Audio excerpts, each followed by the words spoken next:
Bruce Campbell in the Evil Dead movies. At the age of 17, I was sitting there on my couch with my buddies thinking, someday I want to put a chainsaw in that man's hand.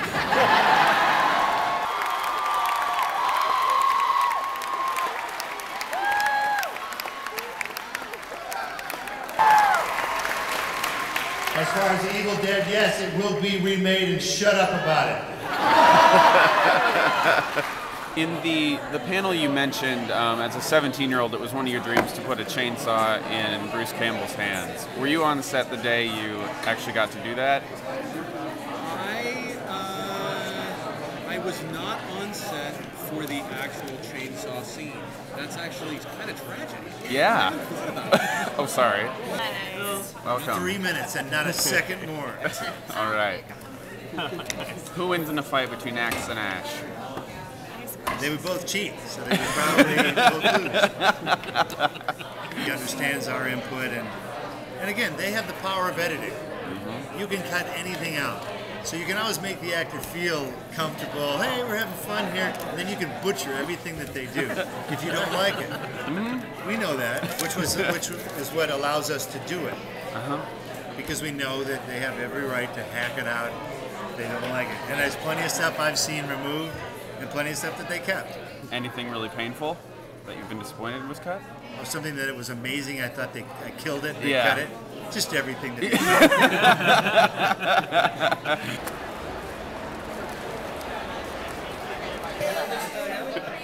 Is there a lot of improv?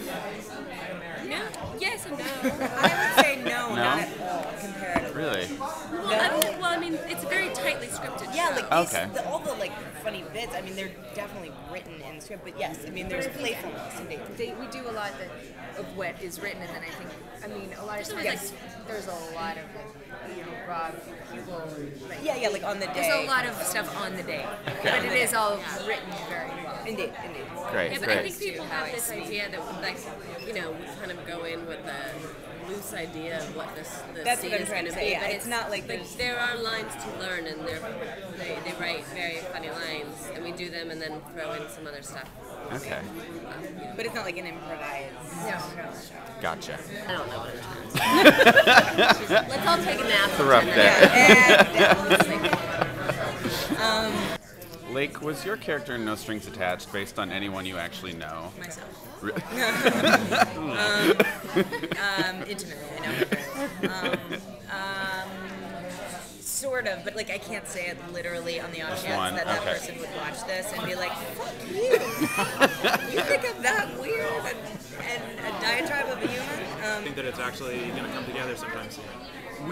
The script for the Party Down movie is basically, it read like the next episode of Arrested Development. So yeah, we're going to do Party Down. We will be playing. I think you're doing Tambor. I'm playing maybe. Yeah, and I'm doing Tambor's part. So, you know. That would be funny if the cast of Party Down did their Arrested Development movie before they did it. Or Tiny Children. On ABC you can say penis, but you can't say vagina. Why is that? On NBC? ABC. ABC? I think all the networks. You can say penis, but you can't say vagina?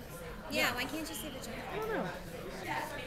Do you have any desire or plans to return to Broadway again soon? I don't know. I mean, to do a musical, you have to commit for a year, but it's really more than a year because you go out of town.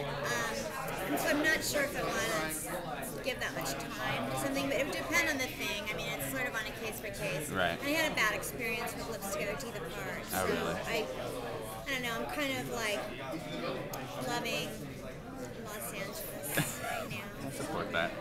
I mean, Yeah. it's good. I mean, to me, it's funny how they always talk about Hollywood. It's so, vicious. To me, Hollywood is like an ashram compared to Broadway. Really, because I think Broadway's too small.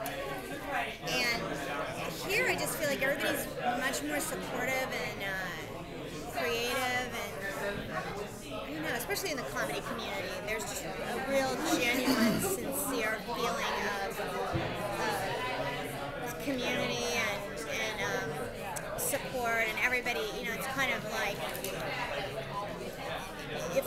this is working, it's great for all of us, and everybody brings other people into their projects, and caring and sharing. It's all about caring and sharing. It's all about caring and sharing, yeah. 2 years ago, you appeared in Oliver Stone's W. Yeah. I know, right? Yeah.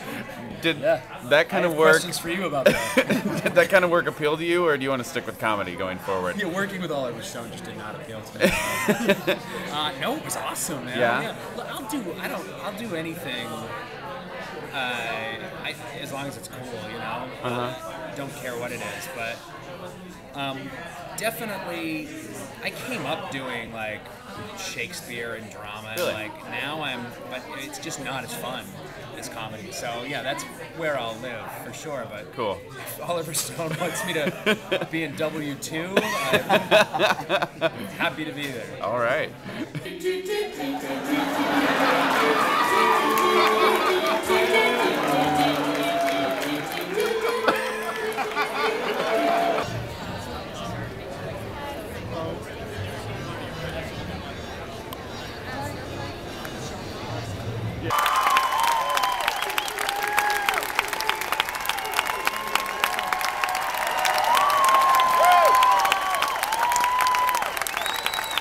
I would like to introduce Mr. Val Kilmer.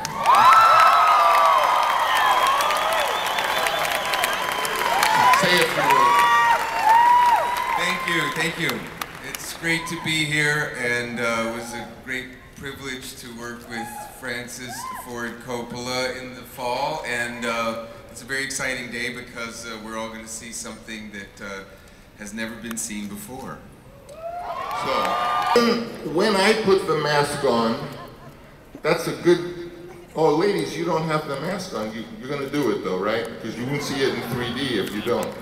You have a mask? No, you're being journalists. Journalists can have fun, too. Francis is going to find everyone that doesn't have a mask right now. Okay.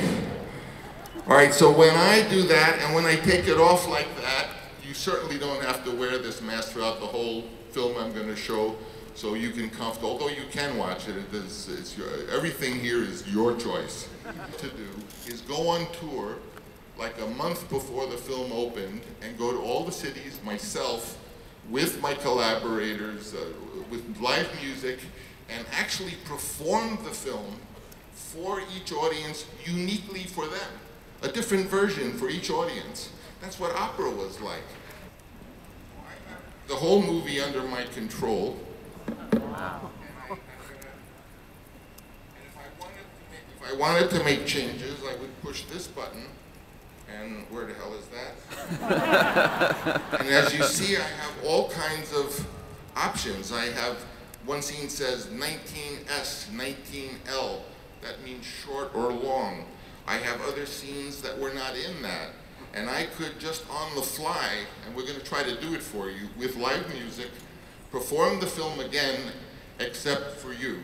First of all, this movie, Immortals, stands on its own. It's in Tarsem vision, as I like to call it. There's nobody like him. We're thrilled to be at Comic-Con. There's a billion of me in India. Would you like me to introduce the cast? We'll start with the unbelievable Slumdog who became the Oracle, the one and only Frida Pinto. I'm happy he liked me through the meeting. He took me on board, thank God. What's not to like? Come on. He didn't want to meet me initially. Do you know the story? He said he didn't want to meet me. He didn't want to see. He didn't want to meet an Indian girl. That's what he said. What changed his mind? The Indian girl. From Hollywood and Malibu, Stephen Dorff.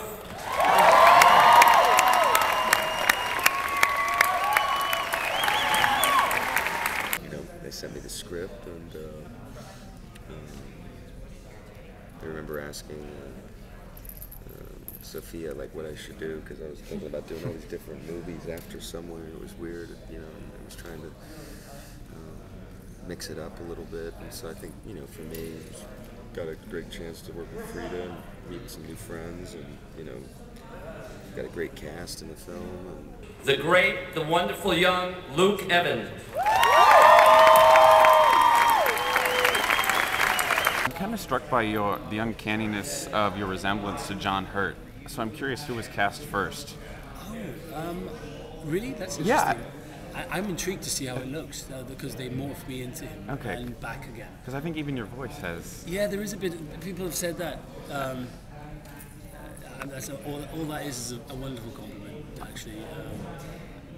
But no, I think... I don't know who was cast first. You'll have to ask Tarsem that. Okay. Yeah. The one and only Kellen Lutz.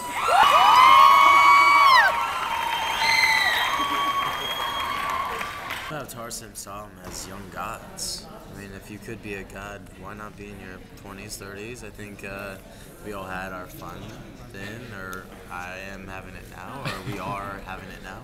But yeah, I've seen a lot of movies where the gods are a little older, you know, have a lot of gray hair coming out of their ears, and I don't think that'd be too much fun. Along comes the next Superman. But before he was Superman, he was Theseus, our own immortal of immortals, Henry Cavill.